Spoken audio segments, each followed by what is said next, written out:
Buenas noches, disculpe, no se escucha, Miss. No, nada. No, Miss. A ver, voy a ver si. Víctor, pásale la voz a Manuel. No sé por qué dice que no se escucha.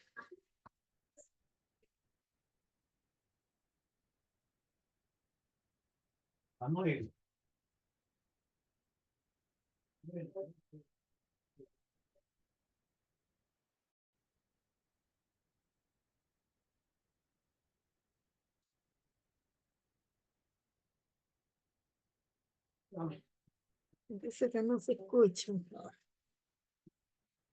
¿Por qué?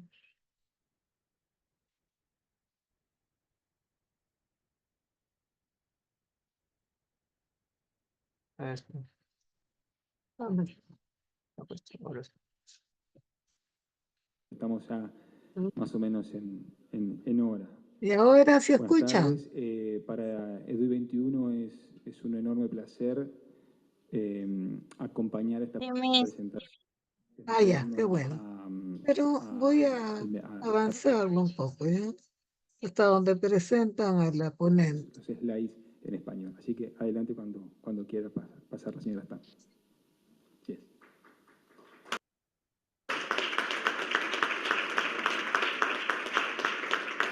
Es sobre el desarrollo de Gracias. Singapur. Mi español es casi cero, así que no escuché la traducción, no sé qué dijeron.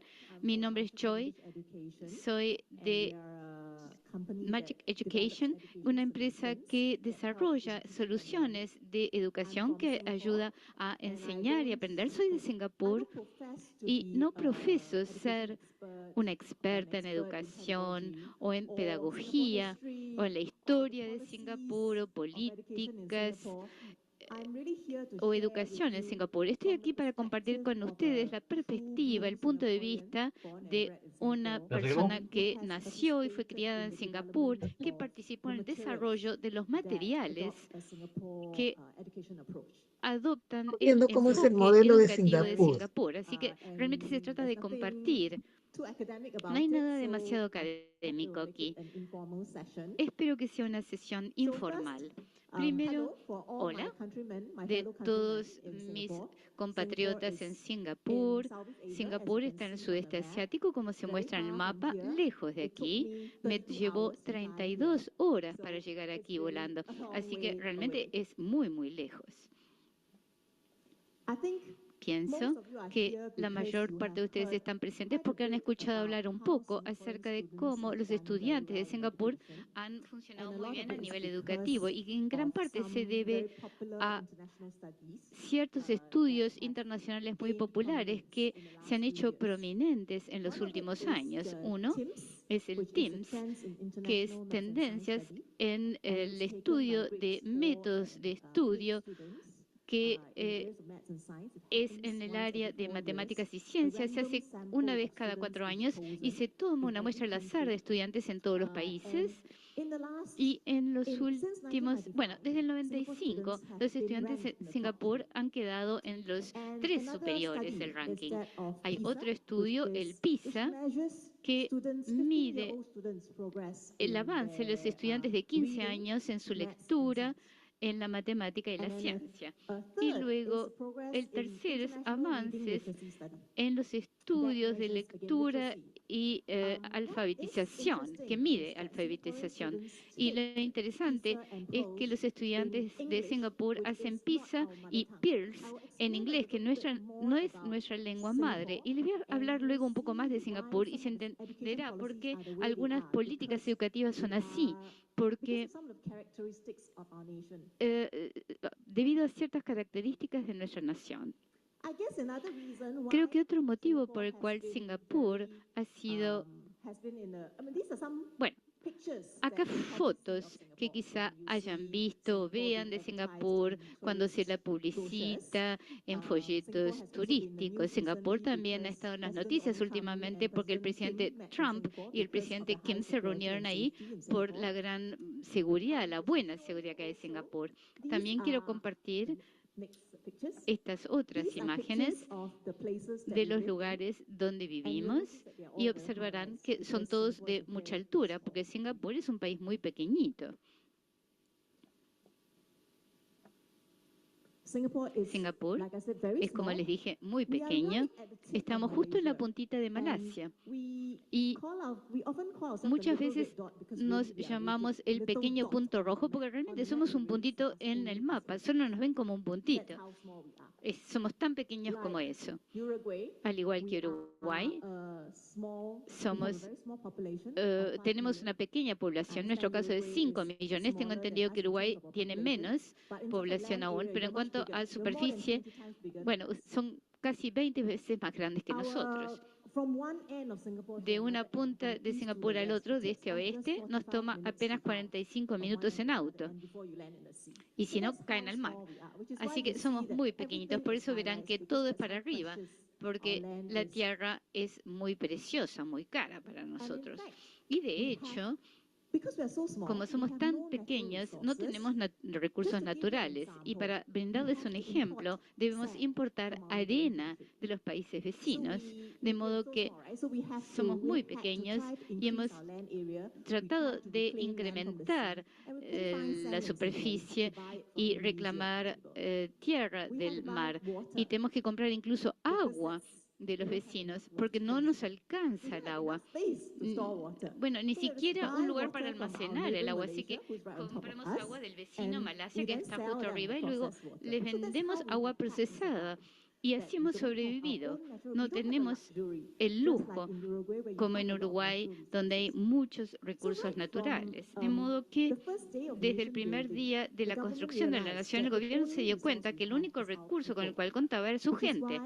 Y ese es el motivo por el cual hay tanto énfasis en la educación, porque desarrollar a la gente es el único modo de sobrevivir. Acá la composición racial de la población, somos una nación de inmigrantes, es decir, que tenemos 4 razas principales, los chinos, yo étnicamente soy china, somos la raza mayor, aproximadamente 75% de la gente de Singapur, luego gente de Malasia, 20%, y indios y eurasios, una pequeña minoría. Es decir, que somos un grupo mixto de gente, cada uno con su propia lengua, así que imaginarán que cuando comenzamos a construir la nación hablábamos diferentes lenguas y no nos podíamos comunicar entre nosotros, y aún hoy en día, bueno, no todos hablamos inglés en casa, hablamos una combinación de lenguas. Por ejemplo, en el hogar yo hablo inglés, mandarín, y por eso tenemos esta lengua que se llama Singlish, que es una mezcla de todo. Cuando hable Singlish seguramente no me entiendan, aunque es fundamentalmente inglés. Bueno, Singapur se convirtió en nación en 1965 y el 9 de agosto de este año vamos a cumplir 54 años, así que somos muy jóvenes como nación, pero hemos crecido muy rápido en términos de nuestra economía. La alfabetización también ha crecido rápidamente. Entonces, creo que lo que esto indica, bueno, lo que quiero comunicarles es que el cambio puede ocurrir en un periodo breve de tiempo siempre y cuando haya voluntad y si nos organizamos para asegurarnos que ocurra el cambio. Acá una foto de la escuela donde trabajo, cuando yo iba a la escuela tenía apenas 3 pisos, un único edificio, y ven en la foto de abajo que acá este lugar donde jugamos al básquetbol era un edificio sencillo cuando yo iba ahí, pero hoy en día los edificios están muy bien equipados, vienen con grandes bibliotecas, por lo menos lugares para computadoras, también gimnasios, que se hacen mucho internos porque el calor puede ser demasiado grande. Antes corríamos en el sol cuando yo iba. Bueno, también algunas escuelas ricas tienen piscinas. No todo es perfecto en Singapur. Alguna gente cree que los docentes allí están muy bien formados, que todo el mundo tiene una maestría, pero no es así para nada. En la escuela primaria, la escuela elemental, como la llaman ellas, aproximadamente 1/3 de las maestras no son graduadas, dice. Pero lo que queremos asegurarnos es que todo el mundo esté al mismo nivel. Pero hay que usar materiales por lo menos uniformes. Dense cuenta que no hay inicial ahí. Si bien se dice que Singapur funciona muy bien a nivel educativo, este alto desempeño no fue siempre así. Acaban de ver que la alfabetización era 40 y pico % en la década del 60. En 1960, entonces, en un primer examen que se toma a los 12 años, cuando egresan de primaria, solo 45% de los candidatos aprobaron. Así que ha sido un periodo breve durante el cual hemos logrado estas mejoras. Acá un ejemplo de lo que ha ocurrido en el tiempo. Debido a los cambios en la economía, en el mercado, creo que una de las cosas que ocurre en Singapur es que la educación está muy en línea con las exigencias o demandas de la economía. Es decir, que hay muchos ajustes y revisiones del currículum, lo que ocurre en el sistema educativo para asegurarse que los estudiantes estén equipados cuando llegan al lugar de trabajo. De modo que a comienzos, bueno, nos independizamos en el 65, antes éramos una colonia británica y luego nos independizamos y estuvimos en un cierto tiempo con Malasia y era un país que se llamaba Malaya. Y luego nos separamos por ciertas diferencias y fue bastante repentino, sé que en cierta medida fue un poco un shock y nos preocupábamos en cuanto a nuestra propia sobrevida porque éramos muy pequeños y sin recursos, así que la idea era sobrevivir. Y en ese momento, debido al hecho que éramos una nación de inmigrantes, una de las primeras cosas que el gobierno dijo era que había que utilizar la lengua inglesa como educativa, como forma de instrucción. Entonces imaginarán cuánta resistencia hubo en ese momento, porque somos todos inmigrantes, todos hablamos en nuestros dialectos y lenguas, en tamil, malayo, y repentinamente, bueno, y ni siquiera somos ni siquiera el inglés es nuestra primera lengua. ¿Por qué nos forzaron? Porque el gobierno sí lo quería y estaba decidido, y al mismo tiempo, ¿podemos ir atrás una? Atrás una, por favor. Sí, esta. Sí, mira, la industrialización 95 arriba, la política bilingüe se corrige. Bueno, además del inglés, había una política bilingüe, es decir, que cada uno podía también estudiar en su lengua madre. Por ejemplo, yo estudié mandarín, es decir, que soy bilingüe en el sentido que puedo hablar tanto inglés como mandarín. Bueno, esa fue la política de la época, porque se trataba de sobrevivir realmente, y lentamente Singapur se hizo un país nuevamente industrializado. En la década del 80 nos dimos cuenta que quizá no hay una receta para todos, hay que diferenciar un poco, hay gente no tan académica, más vocacional, quizá los académicos se queden más tiempo y hacen un curso más largo. Es decir, que se hizo una diferenciación entonces. Y luego vimos que éramos una nación pequeña, el mercado está siendo muy competitivo. No podemos competir si seguimos siendo un país industrializado, si seguimos teniendo nuestra base en la fabricación, en la manufactura. Tenemos que poder agregar más valor, por lo cual nos hicimos una industria basada en conocimiento. Y entonces empezamos a infundir destrezas de pensamiento en el currículum, habilidades de pensamiento crítico y también un plan maestro de tecnología informática. Es decir, que los docentes tienen que dar expuestos al software en las escuelas y cuentan con laptops para que los estudiantes también estuvieran expuestos a computadoras. Ahora hicimos un nuevo cambio en 2012 a una educación más basada en valores, porque ahora nos dimos cuenta que había que ampliar las cosas, había que volver a las raíces de basarnos en nuestros valores y, más importante, aprender no es solo aprender en la escuela, es del aprendizaje autodirigido. El estudiante tiene que estar aprendiendo si el docente enseña o no. Hay que estar autodirigido en el aprendizaje y también para la vida. Así que se ha desarrollado y el currículum cambia cada 6 años, se refina cada 6 años. En términos de 3 temas o cosas que consideramos más fundamentales en la educación. Primero, el inglés. Ya dije que se usa como lengua de instrucción en Singapur.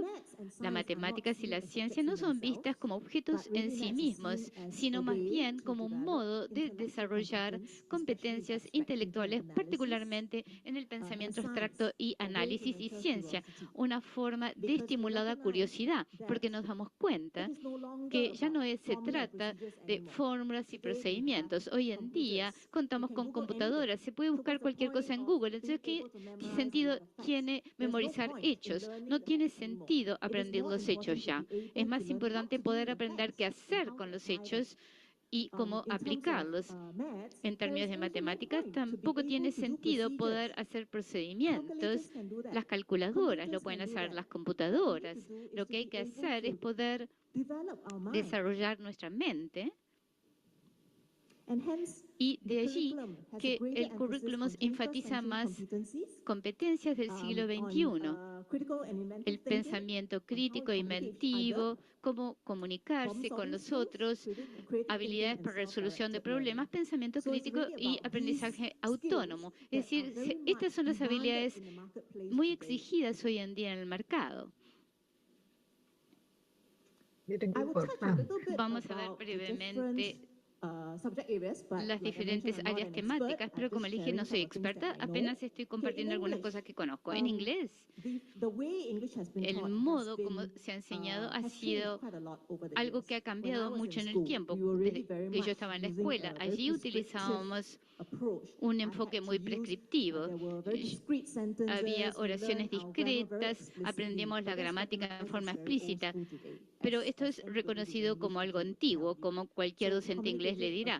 Es decir, que los enfoques comunicativos se usaron ya en el 2000, pero también se sabrá que Singapur ajusta las cosas según las necesidades. Y como no es nuestra primera lengua, nos damos cuenta que el enfoque comunicativo se inmersa al estudiante, esperando que se comunique, esperando que entienda lo específico de la lengua, no funciona. Así que lo hemos amortiguado y equilibrado este enfoque con instrucción explícita, incluyendo gramática y vocabulario. Así que el estudiante, si bien utiliza el enfoque comunicativo, igual sigue aprendiendo gramática en forma explícita. Y esto nos ha ayudado bastante. Bueno, yo vengo de la industria editorial y les diré que los estudiantes que nacieron en determinado periodo y que se educaron en cierto periodo no son tan buenos en gramática porque no se les enseñó en forma manifiesta ciertos puntos de la gramática, pero hoy en día lo hemos ajustado para poder mejorar la lengua.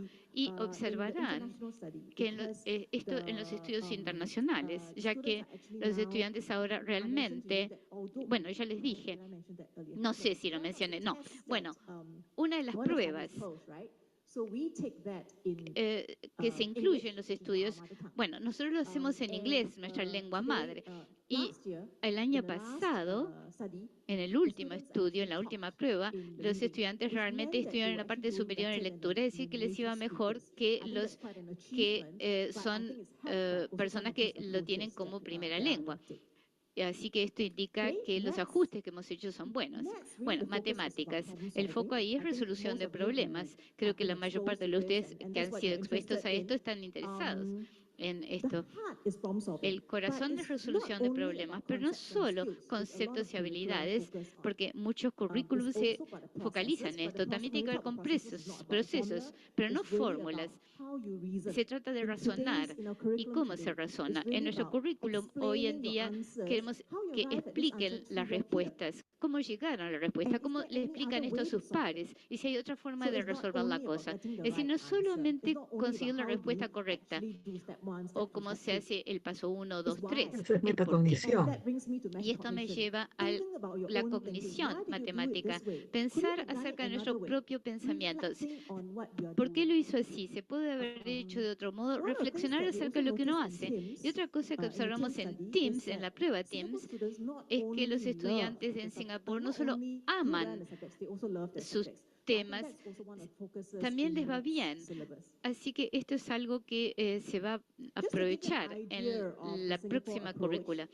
Bueno, para que tengan una idea del enfoque de Singapur, una de las características que yo creo mucha gente conoce es el enfoque concreto gráfico abstracto. Me dicen que en Chile se llama COPC y lo recuerdo porque es lo mismo que café con leche en Singapur. Se le dice COPC. Copi es café y C es leche de polvo, así que no me lo olvido.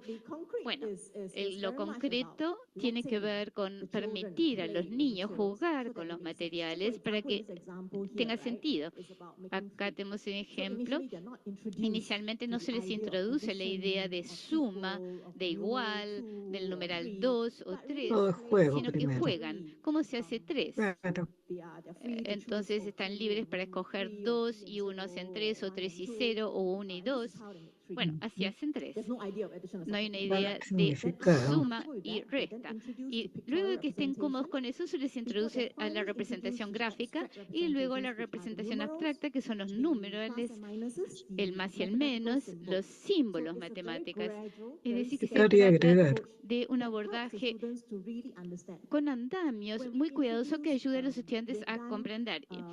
Y al introducirlo, la matemática de Singapur también se usa en Estados Unidos y hemos observado que al principio los docentes dicen, ¿por qué es tan lento? Yo habría llegado a esto mucho antes con el procedimiento habitual, pero luego de atravesarlo se dan cuenta que el estudiante tiene una comprensión más profunda, es decir, que pasan muy rápidamente a los demás estudiantes luego que claro, ponen una buena base. Y otra característica de la matemática de símbolos es el modelo de barra, que se usa como una forma de visualización para entender los números. Nuevamente verán que no hay más y menos, es como se juntan los números. Entonces, bueno, esto es una representación gráfica y no abstracta. Una vez más, el foco está en comprender. Claro. Permítanme brindarles un ejemplo. La señora Brown hizo unas tortas, vendió 3/4 de las mismas y la mitad de las restantes a sus vecinos. Le quedan 6 tortas. ¿Cuántas tortas hizo? Bueno, pénsenlo 2 minutos.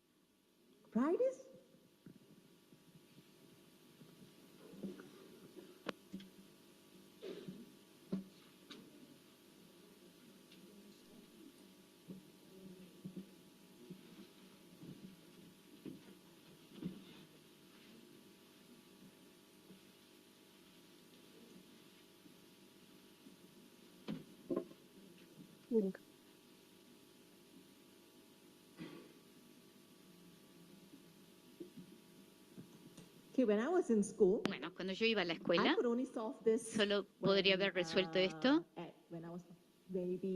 a los, digamos, 13 años, en el primer año del secundario, y usaría el álgebra. El número de tortas que hizo la señora Brown es Y, el número que vendió es 3/4 de Y, es decir, que le dio la mitad de las restantes, entonces un cuarto es Y, de Y, un cuarto de Y por 6. Bueno, quizá de ese modo la mayor parte de ustedes lo habrían hecho. Pero hoy en día, por este modelo de barras, hay otra forma de resolverlo. Entonces, permítanme mostrarles cómo. Si dibujamos una barra mostrando el número de tortas que la señora Brown hizo, y luego del total que hizo, vendió 3/4, es decir, 3 de 4 barras. ¿Sí? Bien. Y le dio la mitad de las restantes, así que de la última parte dio la mitad. Se quedan con 6, es decir, evidentemente esta última parte que queda aquí. Entonces, sí, una de las 4 partes se divide en 2 partes iguales, significa que el resto también pueden ser divididas. Entonces, lo que esto significa, ¿cuál es el número total de partes? Es decir, una parte, una unidad es 6, 8 unidades es 6 por 8, 48. Se obtiene la misma respuesta. La señora Brown hizo 48 tortas. Algo así, entonces, puede hacerse en el tercer grado, comparado con mi época, donde yo solo podía hacer el 7º año, que vendría a ser el primer año de liceo. Y observarán que el modelo de barra no depende tanto. El foco no es tanto en el procedimiento, sino más bien en comprender qué es 3/4.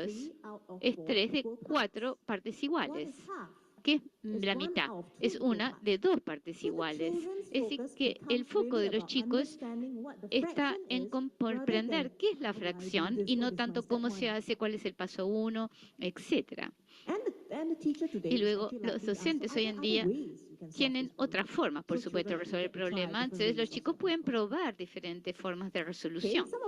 Bueno, otras características de la matemática de Singapur, la cognición matemática, la metacognición, monitoreo del pensamiento propio. Quizá le pueden preguntar a los chicos que expliquen por qué resolvió las cosas de determinado modo, que lo compartan. Y uno podría preguntar, ¿piensas que lo puedes hacer mejor de otro modo o haciendo alguna otra cosa? Bueno, el abordaje en espiral, nuevamente, otra característica clave. Observarán que el enfoque matemático de Singapur no enseña todo de una vez.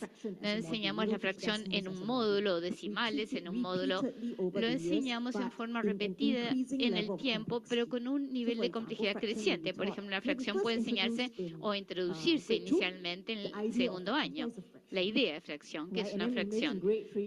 Y quizá en el tercer año se puede introducir, digamos, la suma y resta de fracciones. Y luego en el tercer año, no, se corrige el 4º, multiplicación y división. De modo que el mismo tema se repite y revisa en diferentes niveles con un nivel de complejidad creciente. Y esto significa que el chico tiene la oportunidad de revisar su propia comprensión y corregirla en el tiempo. Y por tanto, realmente se torna en maestro del tema.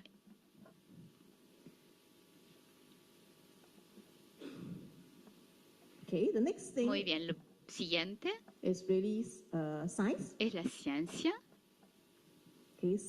La ciencia, una vez más, es similar a lo que dije en la matemática. No es vista como un tema en sí, sino que se trata de la comprensión y aplicación.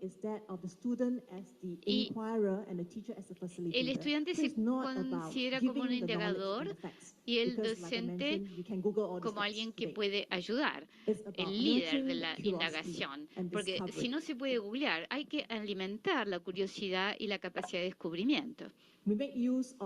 Utilizamos el enfoque de indagación, pero es más bien un una guía de indagación, el docente facilitador de la lección y de esta indagación. Utilizamos las 5 E, creo que las conocen en el aula. Primero enganchan al estudiante, luego se explora y se brinda la oportunidad de aplicar y ampliar la comprensión y finalmente evaluar.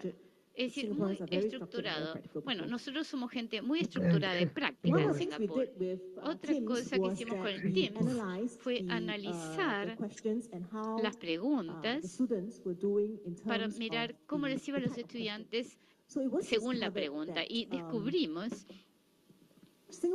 que los chicos en Singapur funcionaban mejor en el tiempo al aplicar en la aplicación y el razonamiento, que son habilidades de pensamiento crítico exigidas en el siglo XXI. Esto es, en mi opinión, una buena señal. Entonces, ¿cuál es el rol de Marshall Cavendish aquí?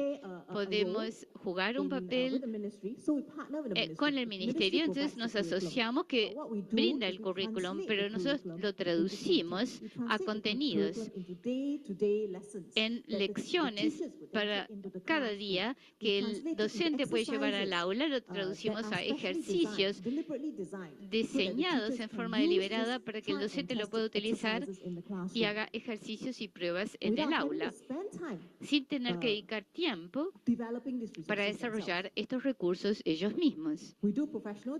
Hacemos desarrollo profesional de docentes. En Singapur hay una única institución que capacita a los docentes, así que hacemos más capacitación en servicio. Pero en otros países vimos que los docentes necesitan este apoyo en términos de comprender el enfoque, por lo cual también brindamos desarrollo profesional para ayudarles a comprender. Y finalmente, por ejemplo, los recursos. He hablado del enfoque concreto, gráfico, abstracto. Bueno, se requieren recursos manipulables y también digitales. Bueno, vamos a compartir experiencias en el mundo.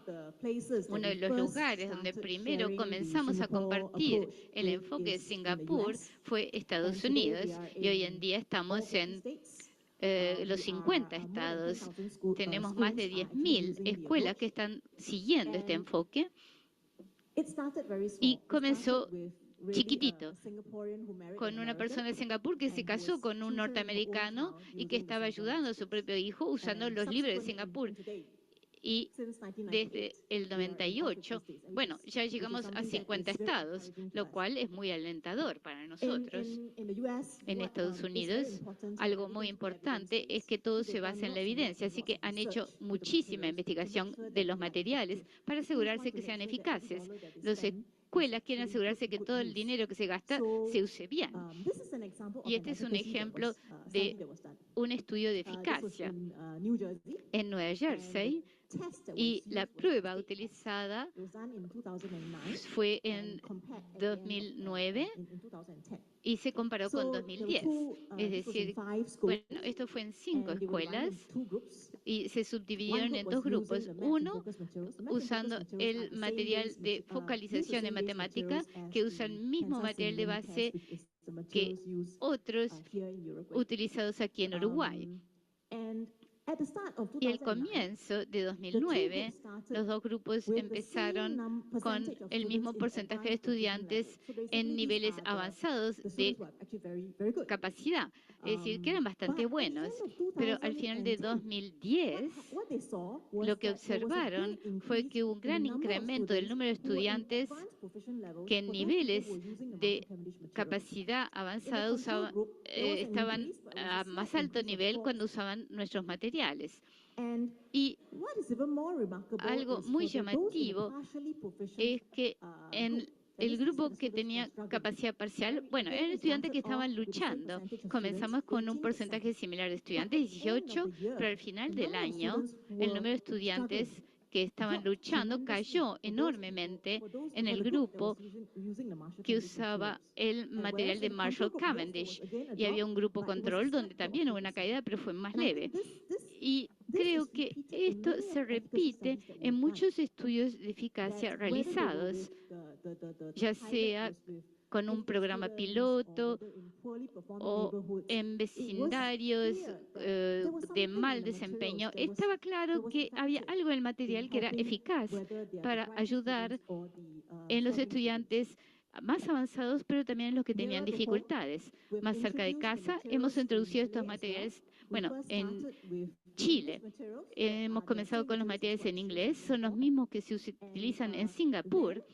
Y luego, en 2011, 12, hicimos un piloto con el Ministerio con 300 escuelas. Les voy a mostrar un video. Es usted.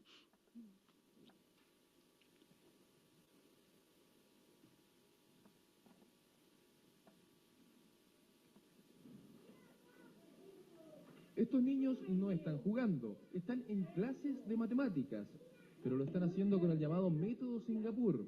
El sistema usado en el país asiático es reconocido como la base de su éxito en las evaluaciones internacionales de aprendizaje, y ahora Chile quiere implementarlo en la educación pública. Queremos tomar la ruta de un país que ha sido muy exitoso en matemáticas y que en los últimos años logró estar en un lugar top en el mundo, adaptando los textos de matemáticas de Singapur, que obviamente son más largos, más complejos y con una metodología muy distinta a los textos chilenos. En Chile ya hay establecimientos que han implementado este programa, como el Colegio Dagoberto Godoy en la comuna del Bosque. Alumnos de primero y segundo básico ya interactúan con este sistema. Las matemáticas podrían dejar de ser una tortura para muchos de los alumnos con la implementación pública del método Singapur. Este programa trata de incentivar la deducción en los alumnos, para que estos no se enfoquen tanto en la fórmula, sino más bien en los ejercicios. La utilización de elementos visuales y didácticos es la clave de este aprendizaje. Me gusta aprender y estudiar. ¿Sí? ¿Y aprender matemáticas con estos artículos te gusta? Sí. Y trabajan con material concreto para después pasar a lo pictórico y a lo abstracto, que es la base del método. Aprender con la tía, que ella me enseña a aprender. Por eso trato de aprender con mi tía. Con un buen material que se haga una buena base para lo que viene. Así que súper novedoso para ellos. Les gusta porque aprenden jugando. Serán 42.000 alumnos de 300 establecimientos, los primeros que podrán participar de este programa con el objetivo de elevar los pobres resultados de mediciones como el CINCE. Carlos Fernández, CNN Chile.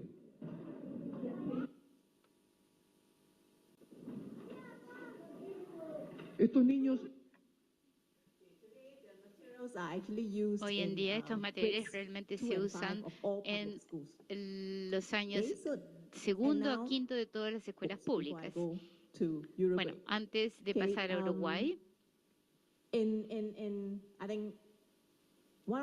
una de las cosas que descubrimos fue que los estudiantes en Singapur han seguido mejorando con el tiempo, y en 2015 se coincidió con todos los resultados TIMSS, PISA y PIRLS, y lo alentador era que Singapur estaba arriba en las 3 pruebas internacionales. Bueno, no sé si es bueno o mala, como una persona en la industria de la educación también me pongo nerviosa porque no sé cómo vamos a seguir después de esto. Y creo que para TIMSS y PISA nos ha ido bien ya hace mucho tiempo. Lo más interesante fue realmente los resultados en PIRLS.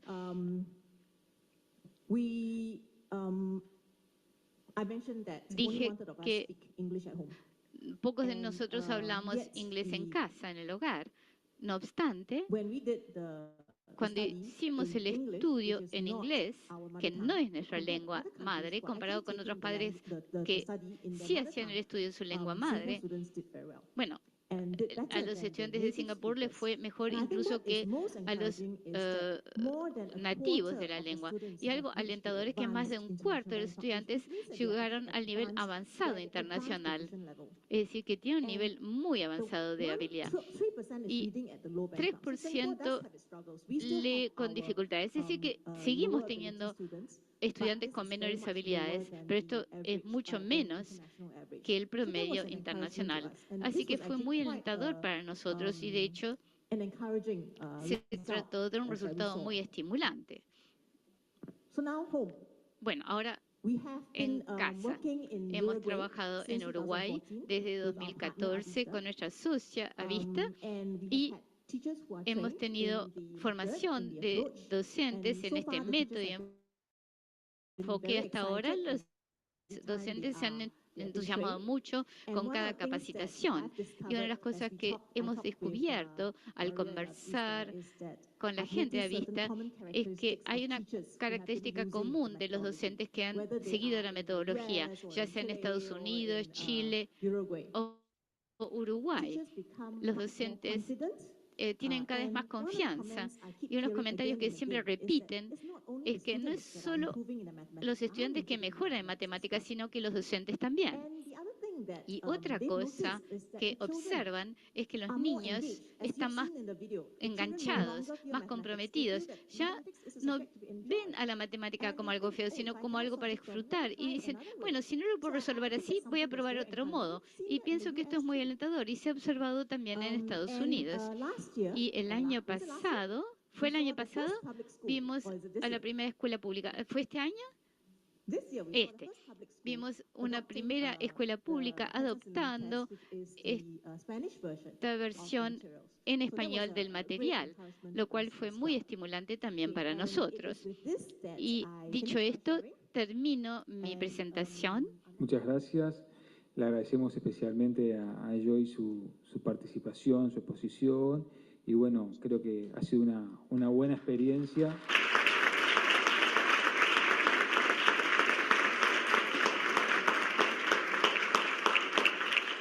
Para compartir una realidad tan interesante para todos nosotros. Bueno, muchas gracias. Nos vemos en el próximo encuentro.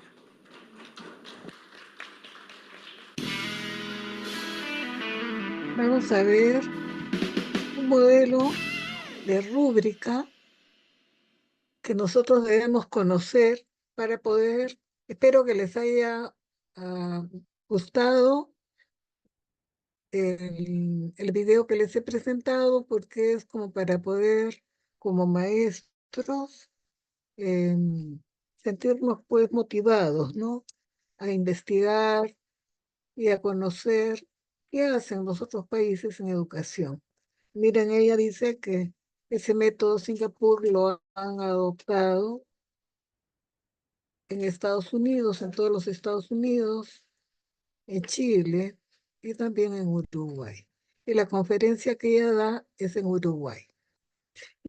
Y acá quiero que ustedes conozcan uno de los instrumentos que se usa para evaluar, que se llama la rúbrica. Y vamos a ver cómo con esta rúbrica se puede evaluar los elementos de la monografía. Los elementos de la monografía.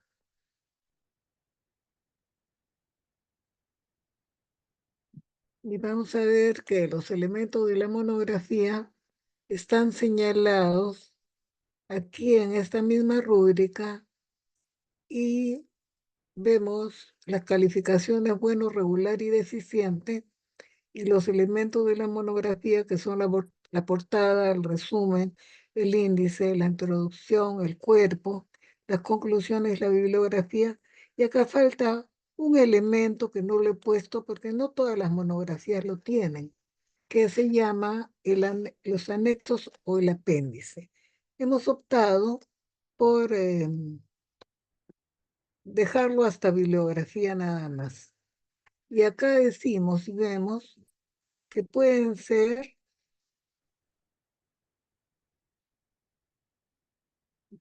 respuestas similares, pero no exactamente iguales cuando se les pone la rúbrica. En la rúbrica, como vemos, ¿cómo es la estructura de la rúbrica? Hay las calificaciones, que en este caso vamos a ver bueno, regular o malo. Hay otras rúbricas que tienen otro campo más que es excelente. Acá he querido hacerlo de manera, ¿qué les digo? Más sencilla, porque es la primera vez que yo les presento la rúbrica, pero es importante que la conozcan. Entre los elementos de la rúbrica están las calificaciones y los elementos. ¿Y qué dice los elementos? Los elementos significa los elementos de aquello que nosotros vamos a calificar. Estamos viendo los elementos de la monografía. Tenemos la portada, es un elemento de la monografía o carátula, el resumen, el índice, la introducción, el cuerpo de la monografía, las conclusiones y la bibliografía. Por ejemplo, en la portada o carátula,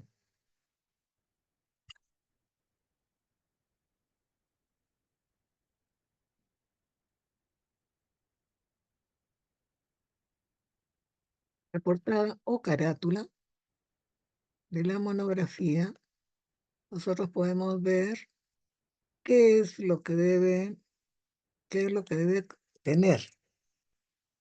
La portada o carátula, si nosotros lo vamos a calificar como bueno, significa que tiene todos los datos necesarios en la portada o carátula. Si lo calificamos de regular, significa que presenta la mayoría de los datos necesarios. Ojo, acá en bueno tiene todos los datos necesarios. En regular presenta la mayoría, quiere decir que no todos. En deficiente presenta datos necesarios pero incompletos.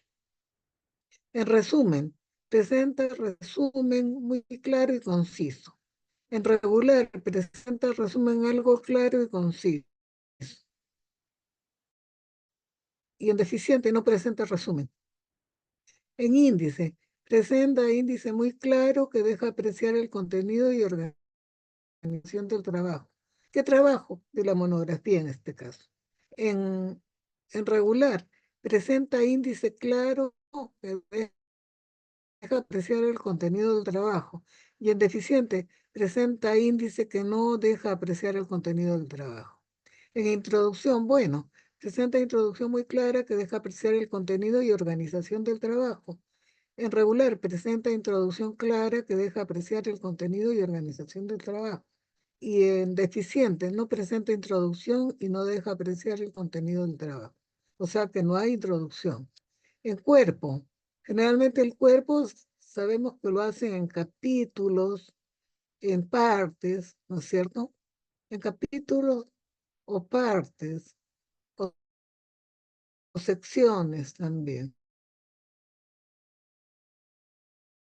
¿Qué es lo que más se usa? Los capítulos. Dice, presenta el contenido y organización del trabajo en capítulos. Lo bueno, presenta el contenido y organización del trabajo en capítulos coherentes.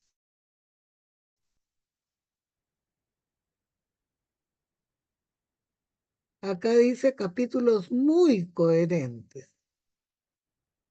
Muy coherentes, para bueno. Y acá dice capítulos coherentes. Y acá en deficiente, presenta el contenido y organización del trabajo en capítulos no muy coherentes. Capítulos no muy coherentes. Y en conclusiones, presenta conclusiones muy claras.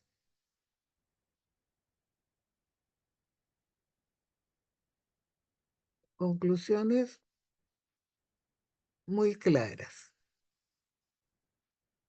En regular, presenta conclusiones claras del trabajo. Ojo, no dice muy claras, dice claras. Y acá simplemente no presenta conclusiones. No presenta, o sea que la conclusión está ausente. No presenta conclusiones claras. En cuanto a bibliografía muy adecuada y a nivel del trabajo realizado. Y acá presenta bibliografía adecuada al trabajo realizado. Y acá simplemente no presenta bibliografía. No hay bibliografía. Se ríe de la noticia, no hay bibliografía acá. ¿No es cierto? Entonces ustedes pueden ver que cuando les pongan una rúbrica, ustedes pueden estar apreciando aquello que están calificando. En bueno, todo lo mejor. En regular, bueno, más o menos. Y en deficiente, no presenta nada. ¿No es cierto? Y dice, las respuestas pueden ser similares, no exactamente iguales, pero que dejan apreciar los criterios del alumno respecto de aquello que se les está preguntando. ¿Listo? Espero haberme dejado entender. Vamos a ver acá un tema de desarrollo.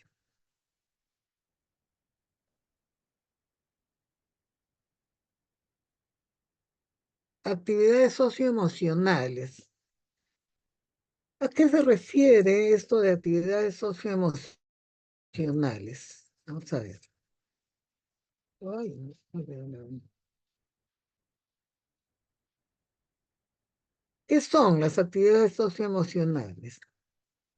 Para ello, el área de educación socioemocional propone 5 dimensiones. ¿Cuáles son? El autoconocimiento,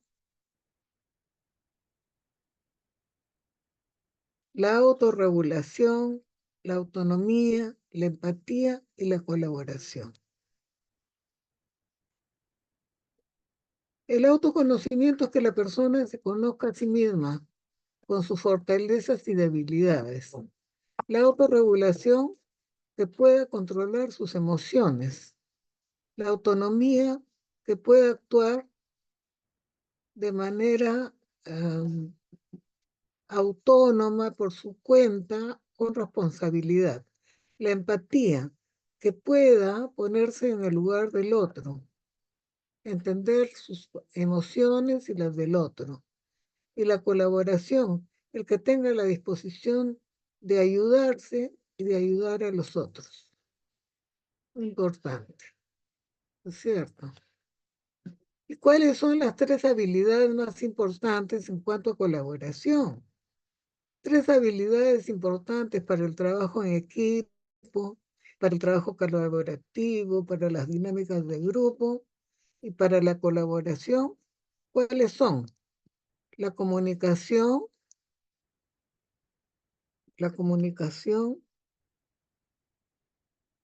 hoy, la comunicación efectiva. ¿Qué más? La apertura y la aceptación de nuevas ideas. Y por último, la gestión de conflictos. 3 habilidades muy importantes, dice, ¿no? ¿Cuáles son? La comunicación efectiva. Vamos a ver.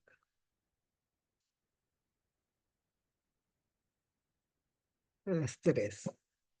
La comunicación efectiva,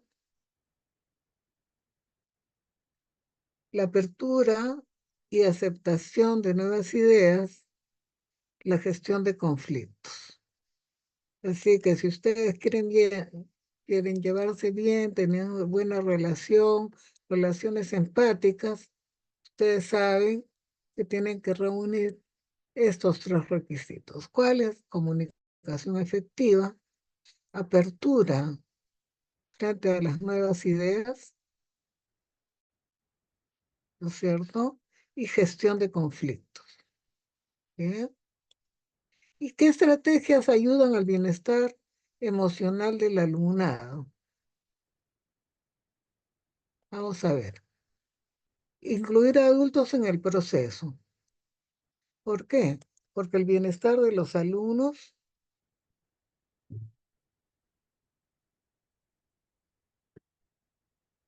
está relacionado con el bienestar de los docentes. Claro, no puede haber bienestar en los alumnos si los docentes no se sienten bien también. Todos los que participan en el proceso educativo tienen que sentirse bien, ¿no? Y entonces esto lleva a crear un vínculo fuerte entre maestros y alumnos, ¿no? Es sumamente importante que haya una relación afectiva. También, ¿qué cosa? Alentar el compañerismo es sumamente importante. Y por último, fomentar las emociones positivas. ¿Y qué estrategias y acciones de mejora hemos implementado para el aprendizaje socioemocional? A ver, vamos a ver. Esto es sumamente importante y los maestros debemos manejarlo bien, porque los maestros estamos en continua relación socioemocional con nuestros alumnos, también con los padres de familia. Y aquí debemos saber estrategias para fomentar habilidades socioemocionales.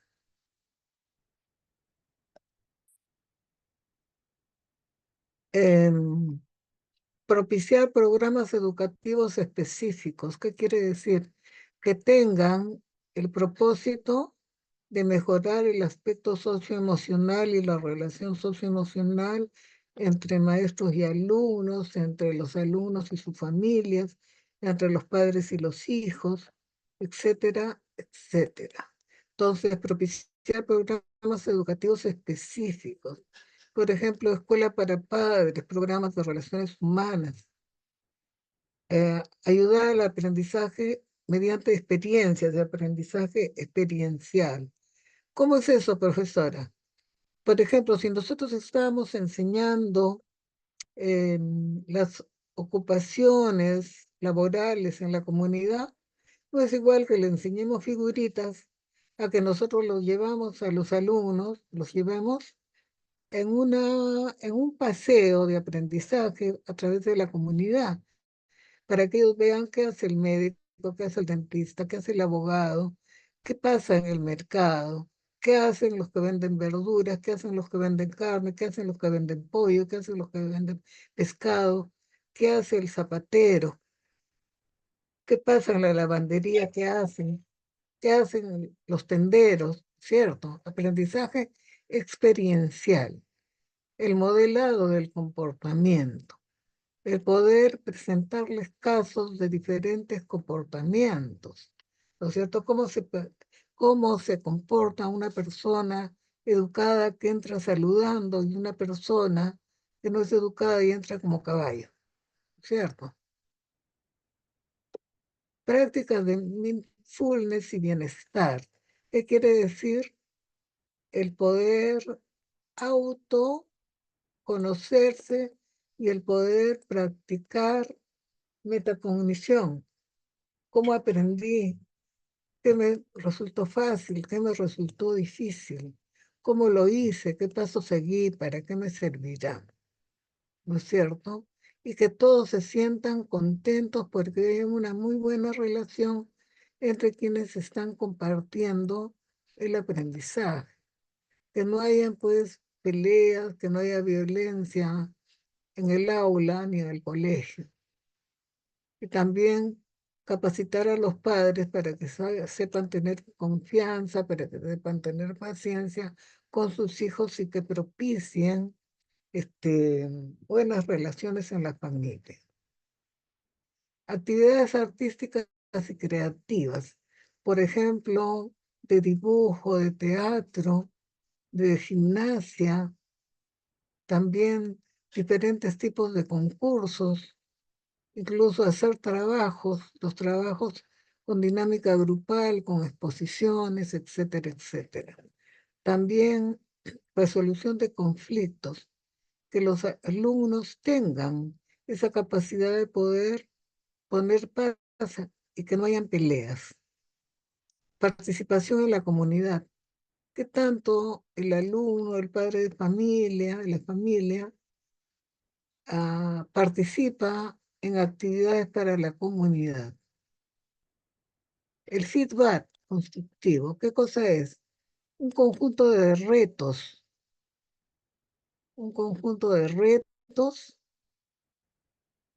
que se hacen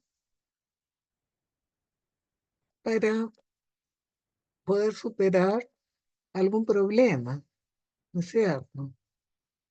¿Cómo desarrollar habilidades socioemocionales en los alumnos? Ay, ay, ay. En los alumnos.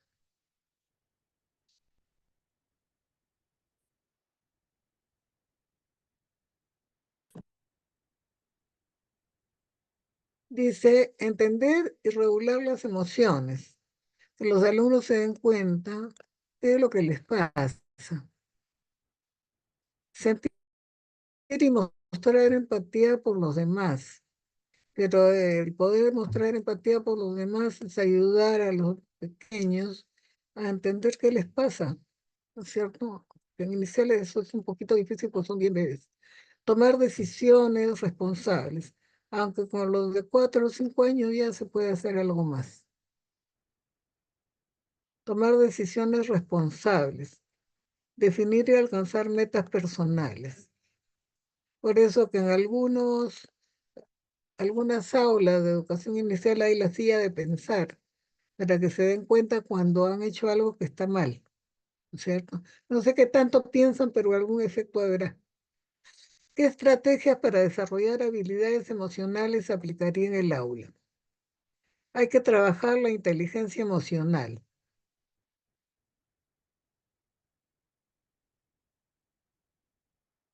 Trabajar la inteligencia emocional en el aula. Es cierto.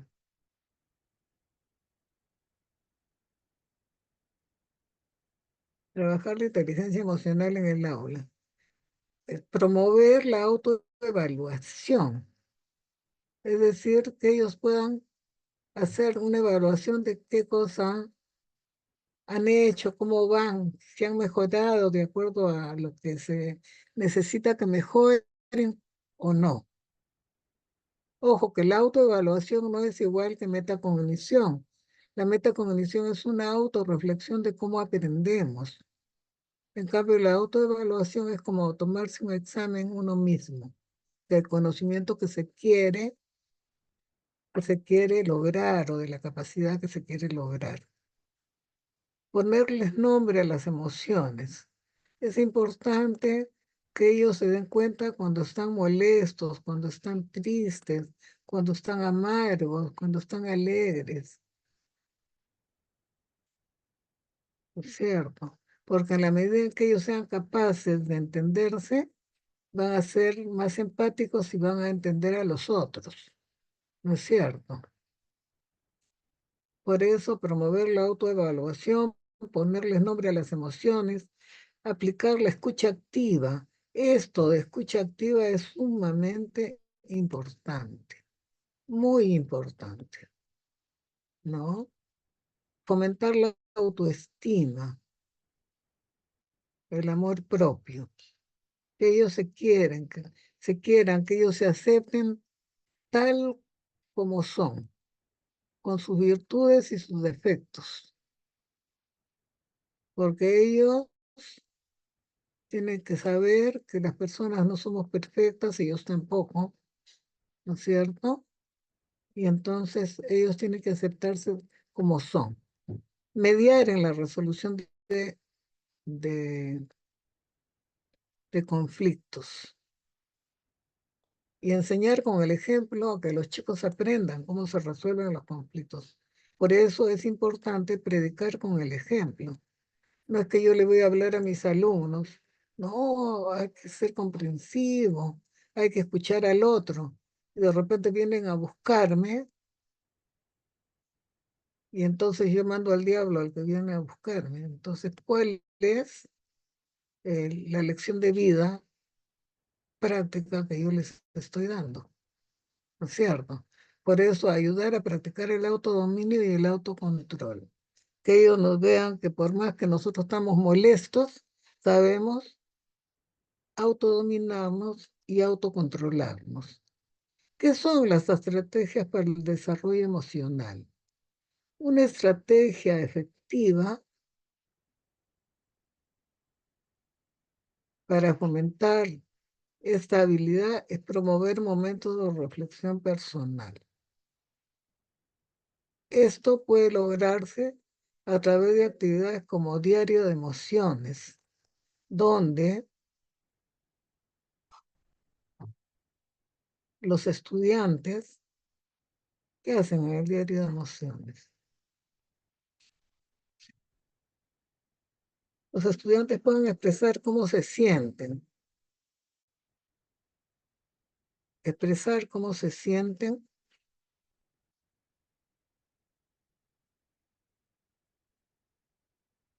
reflexionar sobre las causas.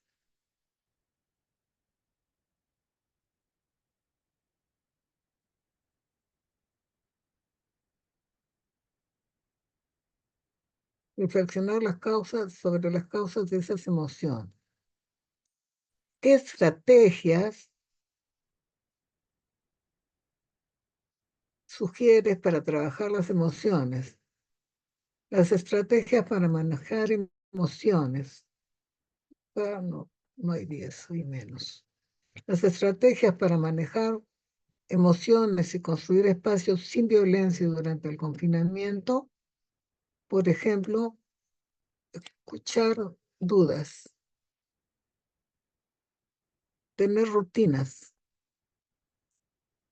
pueden ser juegos, ¿cierto?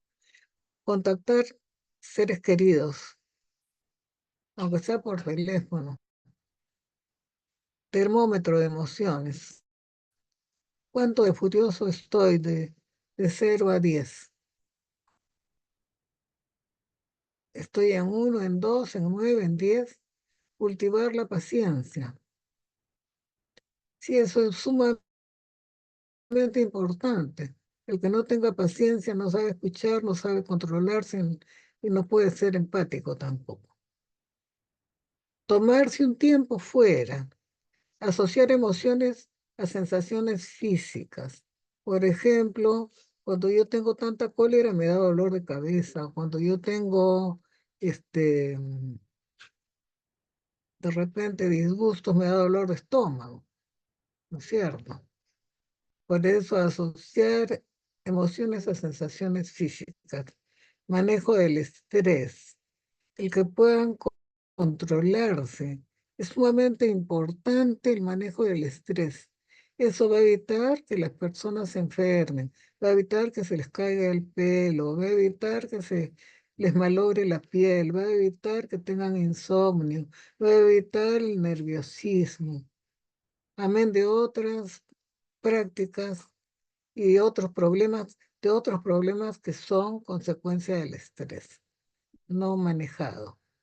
¿Cómo poner en práctica las habilidades socioemocionales?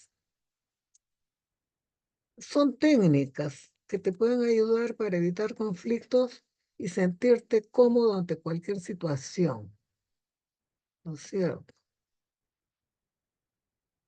Por ejemplo, es importante comprender nuestros miedos sociales. A veces como que no nos gusta estar en grupo y entonces tenemos que autoanalizarnos y decir qué es lo que me molesta, por qué me cuesta estar en grupo. También interesarte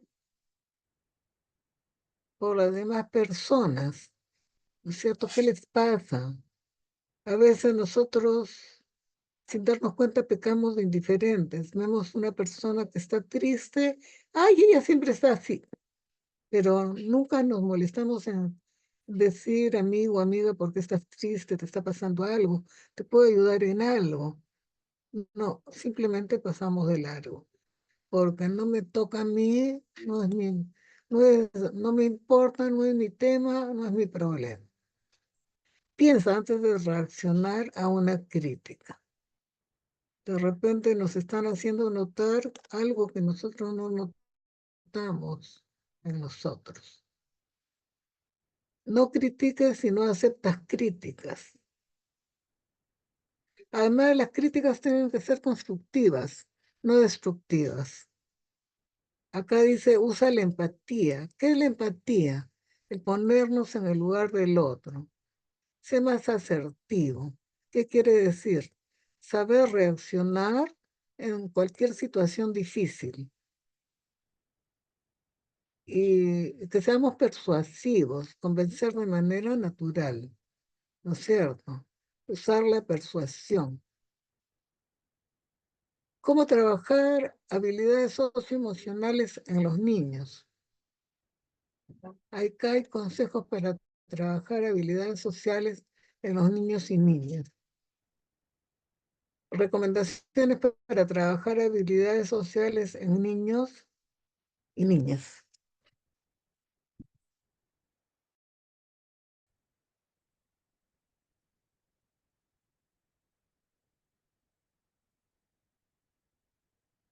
Habilidades sociales en niños y niñas. Vamos a ver, ¿qué recomendaciones hay para trabajar habilidades sociales con niños y niñas?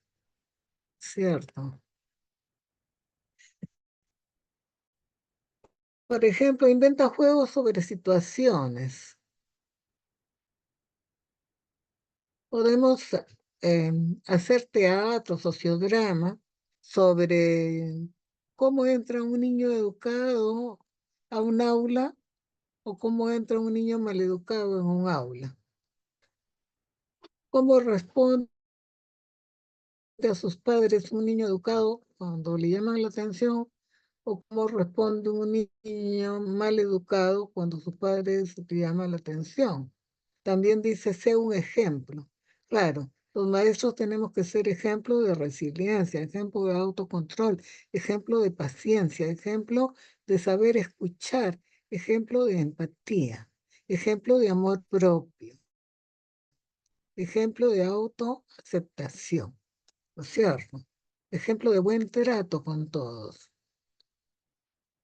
También reforzar las conductas positivas. Cuando vemos un acto generoso de un niño con sus compañeras o sus compañeros, pues destacarlo y reforzar esas conductas buenas. Un alumno, por ejemplo, que ve que el otro está borrando con el dedo y está haciéndole huecos a la hoja de su cuaderno, dice, no, no, yo te presto mi borrador, ¿no es cierto? A ver, dime, Doris Wilka. Profesora, buenas noches. Eso que está leyendo usted Hola, mi vida. nos dio como trabajo para hacer hoy día para la exposición. Nos tocaba exponer ahora, Ah, porque usted formó grupos, o formemos grupos. ¿ya van a poner ahora? Sí, teníamos que exponer hoy día. ¿Nos queda tiempo? No, mi, ya, Aunque sea para Bueno, empezar. no, ya no nos queda tiempo, la tiempo, otra ya semana. profesora. Bueno, nosotros tenemos tiempo todavía porque realmente con ustedes ha empezado recién en agosto, ¿no? Pero ¿Sí? era el trabajo para hoy día. Sí, Sí, maestra, recién Ya, hemos empezado con usted. pero Ayer, ya, no importa. No importa, no importa. Entonces lo dejaremos para la siguiente clase, ¿les parece? ya me está bien. Está ¿Sí? bien, profesora. Sí. Sí, porque, wow, ya nos va. Pero ¿saben qué? Yo quería enseñarles eso de Singapur, lo que ha comentado esa japonesita, esa singapurense. ¿Qué les pareció? Interesante, interesante porque vemos el nivel de educación que está en ese país. No dice Sí, que no solamente hacen primaria y además las profesoras, ¿qué es lo que pasa? Que las profesoras no son tituladas, muchas no son, pues. estudian, ¿no? Pero Sí, muchas no son. por eso que les Entonces, hacen tantas capacitaciones, pues, porque se dan cuenta ajá, sí, que les falta formación pedagógica, pero ellos tienen que agarrar lo que tienen, pues, porque ellos antes estaban en otro país, pero ese otro país les dijo, bueno, hasta aquí nomás, ustedes vean cómo hacen, nosotros no podemos seguir cargando con ustedes. Y les dejó como quien deja a alguien a media pista. Entonces ellos se quedaron, ¿y ahora qué hacemos? ¿Cómo vamos a sobrevivir? Hay que trabajar el cerebro de la gente, de nuestra gente, y tenemos que ser buenos, pues, en lo que hagamos.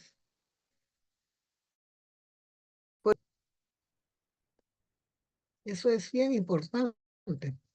Miren, acá dice, es fundamental para conseguir una confianza, mejorar el autoestima. Los niños deben, para habilidades socioemocionales, fomentar la expresión emocional, estimular a los niños a expresar sus emociones de manera abierta y positiva. Eso es fundamental para conseguir una gran confianza y mejorar el autoestima. Esto puede lograrse mediante actividades artísticas, narración de cuentos, simplemente alentándolos a compartir sus sentimientos. ¿Y saben qué sirve bastante? Los sociodramas. ¿Y cuál es la herramienta que apoya el desarrollo socioemocional? De acuerdo con lo expuesto por el psicólogo, las habilidades emocionales son herramientas que podemos adquirir, enseñar y aprender. Dentro de ellas, las principales son el autoconocimiento, ¿no es cierto?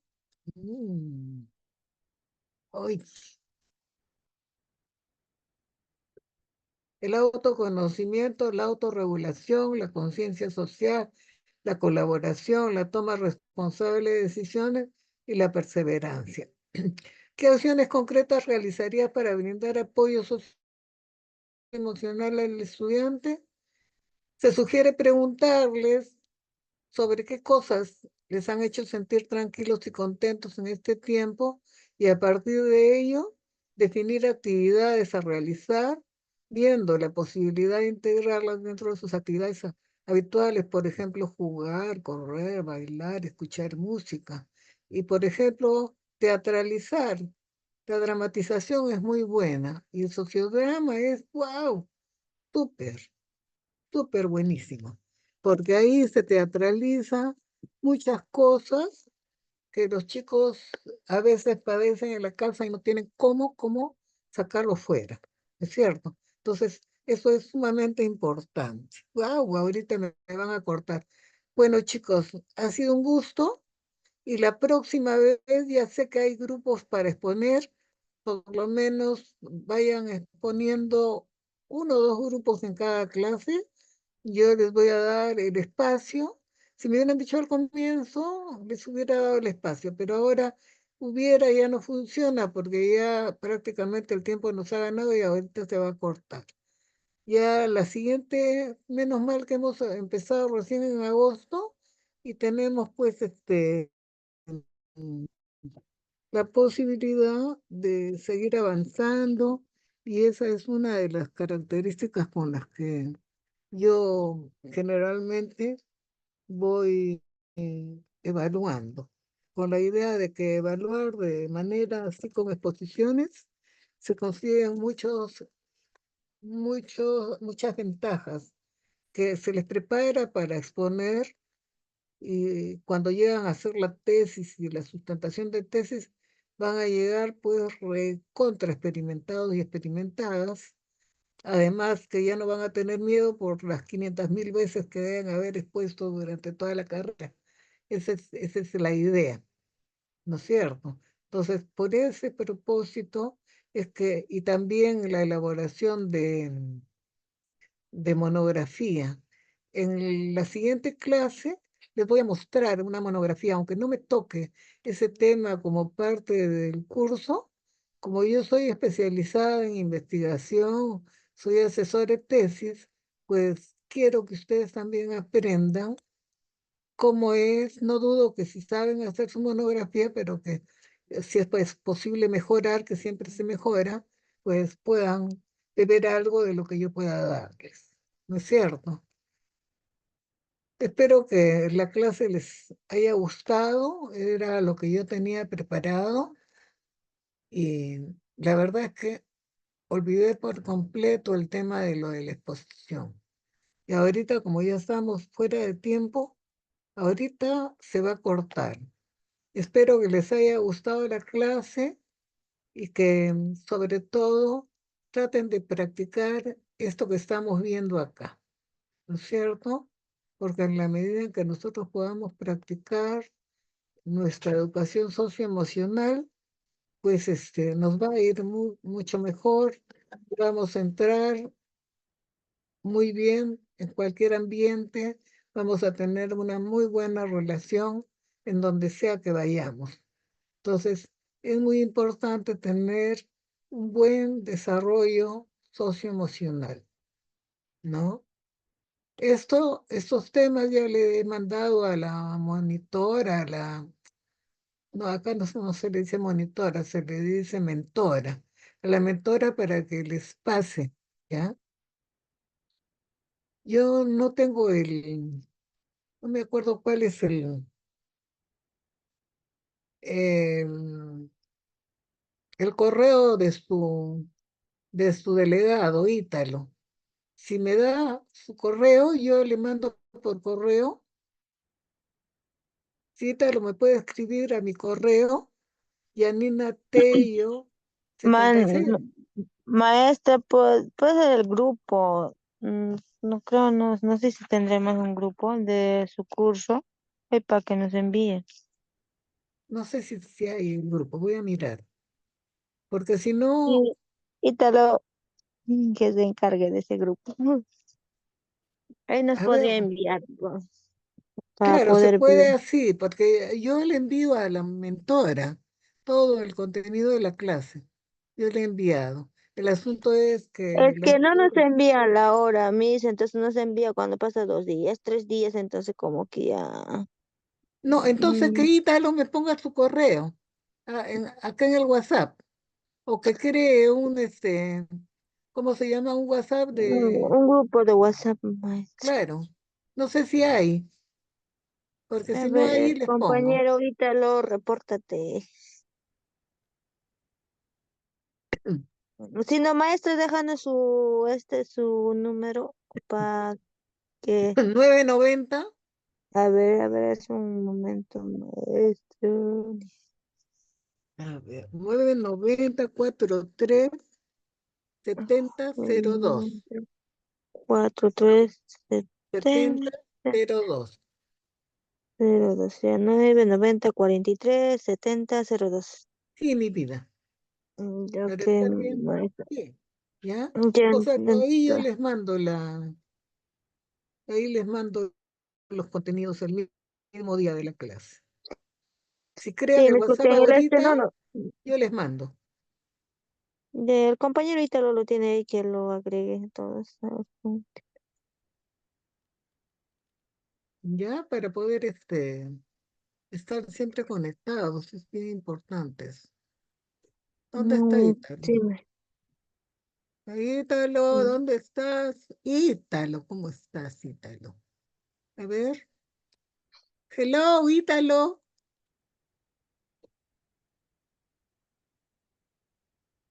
Si puedes crear un WhatsApp del grupo. Se quedó dormido. Ay, ay, ay, yo creo que me está haciendo trampa. ay, Ítalo. Bueno, ¿Qué habrá pasado? No podemos saber. vería, a ver. Bueno, Ya, maestra, cuando lo le hablamos le he visto en un grupo de WhatsApp, va a ya, aparecer, listo. entonces ahí nos Ya. envía, por favor, maestra, porque Desarrollo en personal, el ahí les mando. ok, maestra. ¿Ya? Espero que les haya gustado lo de la rúbrica, para que sepan Sí, cómo. sí, maestra, sí. Ustedes saben que yo recién aprendí lo de la rúbrica hoy día. Ay, Verás, oye, he aprendido porque tenía que mandar en el otro, al examen de los otros con los que he terminado ayer, tenía que mandarles el examen con rúbrica. Con ustedes voy a hacer una práctica así parecida, ¿ya? Para que a la hora que yo les mande examen con rúbrica, ustedes sepan responder, aunque ya tienen un modelo de rúbrica, sí, ¿ya?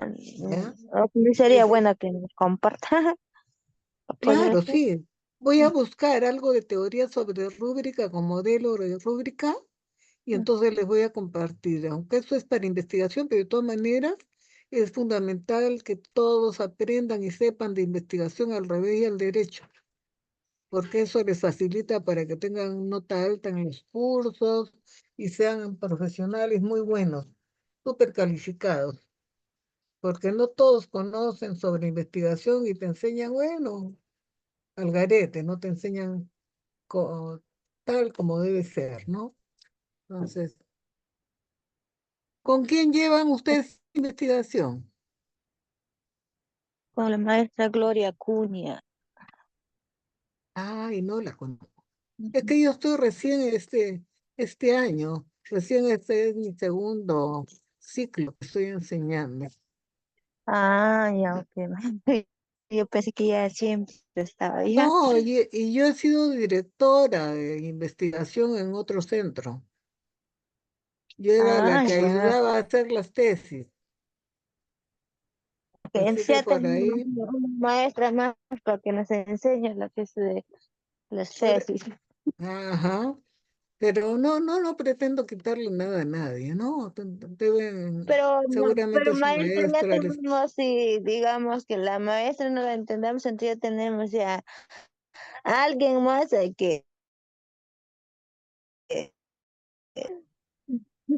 Ya, puede ser. Alguna consulta les puedo ayudar. sí, eso sí nos Listo. va a servir. Profesora, disculpe, buenas noches. Ítalo Dime. está diciendo por el grupo que sí tenemos grupo de WhatsApp de este curso. ¿Así? Sí, tenemos. Por favor, Ah, ya, entonces voy a por favor, buscarlo en mi... comparta por ahí las Ya, rutinas y para les poder, mando la clase. las rúbricas, sí, Ya, por favor. Ya. Muy de bien, todo, de gracias. toda la clase, todos los temas les voy a mandar. Vaya, muchas gracias. Oigan, las quiero mucho, me despido. Un beso. Ok, nos vemos, maestra. Igual, cuídese, muchas Cuídense, bendiciones. chicas y chicos. Bendiciones, bendiciones. Ay, Dios santo.